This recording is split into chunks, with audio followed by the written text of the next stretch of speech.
Yeah, you're right. Everybody belongs on that spectrum from overconfidence to underconfidence. Yeah. Um, and as Jack said, ideally you'd be right in the middle, balanced. You would have a good idea of where you lie in terms of your skill set and in terms of your current variance. Obviously, that's unrealistic, and we all lie in one direction or another. Mine is always sort of tilted towards tilted. Didn't mean that. Mine is always tilted towards like believing that maybe I'm not playing well, and in the past, not so much in recent years, That's but better definitely than the in other the side distant past. it's better than the other side in my opinion, but you I want to be think so you too. want to be towards the middle, but if you're going to go on one side, I think it's better on the underconfident I side. think there players on that side, the side that I mentioned, will typically do better. So, like taking two examples of people that I think represent either side. Phil Hellmuth is the most obvious example of I'm just running bad and I'm playing superb. And then at the other end of the spectrum, I'd say sometimes I think maybe Phil Galfond has said things like maybe I didn't perform particularly well, even though he's just been an exceptional poker player for well over a decade, Yeah. playing amazingly, but very self-reflective and not arrogant at all. And even though Phil Hellmuth has been extremely successful, he is a very rare instance, but you'd have to say, obviously, you would rather model yourself on Phil Galfond. And what Galfond always did when he felt like he was underperforming was he studied really hard. And that's the good thing about, at least if you're going to be on that side of the spectrum, the likeliest thing you're going to do is that you're going to study and work on your game, which is going to have positive, it's going to have a positive expectation. Whereas, as Jack said, if you just think you're running bad and you continue to play badly, there's only one direction that you're headed in. And a lot of those players over the years who were overconfident faded out of the game. And to be honest, a lot of televised players over the years, a lot of the reason that players were televised is because they were interesting and they were mouthy. Like Mike the Mouth, he's a prime example. He'd run his mouth a lot. He had very little technical knowledge. He never studied. He was absolutely terrible at the time, and he faded out of the game, right? But players like him were interesting to watch on TV. Whereas the more studious type players weren't the ones who typically made it onto the TV back in the day because they were more humble, and it's not as interesting to watch. But as Jack said, if you want to be on one side, typically choose the side that you're going to study on. But the one thing I really wanted to draw upon is what Jack was saying about sample sizes, and this is absolutely crucial. So Yes. in games like Spins, and particularly in Flash or Ultra, the super short variant, the standard deviation is pretty large. It takes thousands and thousands of games to see your true chippy V. So if you use a program like SwongSim, it tells you the standard deviation. It shows you how good and bad you can run over certain samples. And so you come to realize, actually, those small samples are worth very little. So Elliot Rowe used to talk about this all the time, about the zooming out on your graph.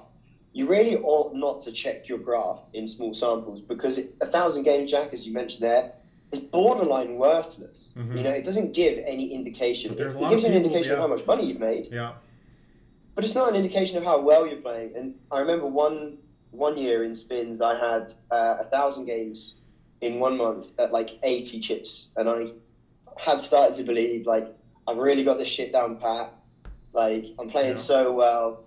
And to be honest, that confidence, I was in a flow state a lot during that month because I was playing well, and because I was running well, that exacerbated the feelings of playing well, and those two worked in tandem. I was playing with supreme confidence.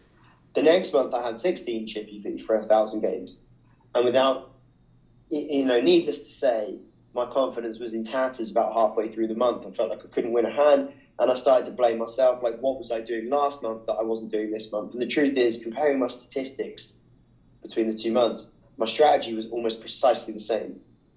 But there is a negative cycle that can come with the negative variance, and this is why you shouldn't focus on small samples, and this is why I don't actually check my results over samples of less than a few thousand games, because it's not relevant, and it actually can have a very detrimental effect. And it did to me at that time, and it has at other times in my career, where I've looked and I'm not doing particularly well, and even if I'm playing well, because I'm not doing well, I will start to force changes. I will start missing bluffs, for example, if I'm feeling nervous, or if I'm getting tilted, I'll start over bluffing. I'll make adjustments that I shouldn't be making because I'm trying to force my results to correct themselves. When really the way to correct your results is to continue to play optimally, and the results will take care of themselves.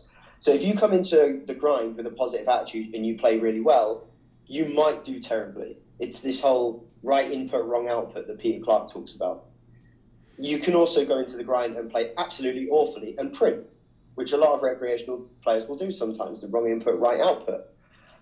But over time, the right input will yield the right output. The results will take care of themselves. You cannot change them. You have absolutely zero control. And what a trap a trap that a lot of players fall into, Jack, I think, is because they check their results every day, for example, right? They're scared of short-term variance. They see every little notch on the graph. Every time they lose or fall behind a VV, they see it on the graph, and they hate that feeling. It makes them feel terrible. So what they'll do is they'll adapt their strategy to play a super low variance game, and they don't lose those buy-ins in VV so often throughout the day, and that makes them feel better. Poker becomes more tolerable. But because their aggression dips so much, they don't maximize their EV. So their long-term variance is actually worse. So a player who's absolutely crushing and playing really aggressively typically will see more swings in the short term, but their long-term graph will have a much higher indent. So they will be winning more. Their chip EV will be higher, and consequently they'll suffer less variance in the mid to long term. But if you focus on short-term variance, it's highly improbable, and I would say probably impossible to play optimally, because you shouldn't be thinking about results. At any given moment, results should not be in your mind when you're playing poker. All you should be thinking about is what is the absolute best play right here and now, irrespective of how it turns out. How it turns out is secondary. The strategy is optimal regardless of the result. Yeah, so I think in the past, Jack, I know that you've obviously coached me through times where I've had short-term bad results. I've tried to make wholesale changes to my game that I didn't need to make. I would stop grinding. My mental game would go out the window, and you were just saying to me, dude, just grind through it. And it took me quite a few years in my poker career to embrace that. But the moment I did, I felt like my results just became really consistent, you know? Yeah, 100%. I feel like it takes like some of those going through all the roller coasters to kind of finally get it kind of thing. The thing is, the main point, Scott's making, and I agree with, and we can actually even recap with this because it's actually a very, very simple point, is you don't want to credit or discredit yourself on small samples, right? Like, so you never want to give yourself credit for like a strong small sample, and you never want to discredit yourself for a strong small sample. You should always be looking at bigger samples, and don't ignore the bigger samples. The guys that are saying they're running bad for the last 20 or 30,000 games, I'll be the first one to tell you I'm sorry, that is not the case. You're probably not running bad for 20, 30, 40,000 games. If your chip EV is really low over that sample, you're probably you need to make some changes. You need to make some mindset changes. Something's off. So you definitely want to be aware of your long-term samples and look into those. Any short-term samples, do not give yourself credit and do not discredit yourself. Just basically ignore the short-term samples and focus on, making the best decisions at the tables. And that's that. And I really think that's really all we need to say in this video here, Scott. I think we've said it all. I think so too, yeah. This is everything. The last thing I would advise people is firstly, be kind to yourself. Because being extremely hard on yourself is unnecessary. Even if you are performing badly, you don't need to be unkind to yourself. It's not going to fix anything. View things objectively. Just, am I playing well or am I not playing well? What can I do to improve my performance without any kind of subjective sort of labels? I'm not telling people to be emotionless because we are human beings, and like this guy, we all are prone to moments of anger and sadness within poker. Is a highly emotional game, and I'm not impervious to that myself, but as best as possible, try and distance yourself from emotional attachment to results. Yeah, I would agree. And, just everyone watching this video, you should know now. Look at your biggest sample. You should know now. Am I playing bad? Am I running bad? Am I making things up? You should have a very clear picture on where you're at on that spectrum, and be honest with yourself. Don't delude yourself. That's a problem with poker players sometimes, is it's easy to delude yourself and like try to protect your ego and just be like, I'm the best regardless of my results. I don't care. Everyone sucks. That's why my results are not good. We gotta let go. Delusion in poker keeps the game alive, right? It does, yeah. Delusion and variance, you know. But So, yeah, we don't want anybody on our team obviously being delusional. You know, you got to be honest with yourself. If things are going bad over the long term, you know, you got to change your study habits. You got to change your GTO habits. You got to change your mindset at the tables. You might be being too passive. You might be calling too, like, something's there.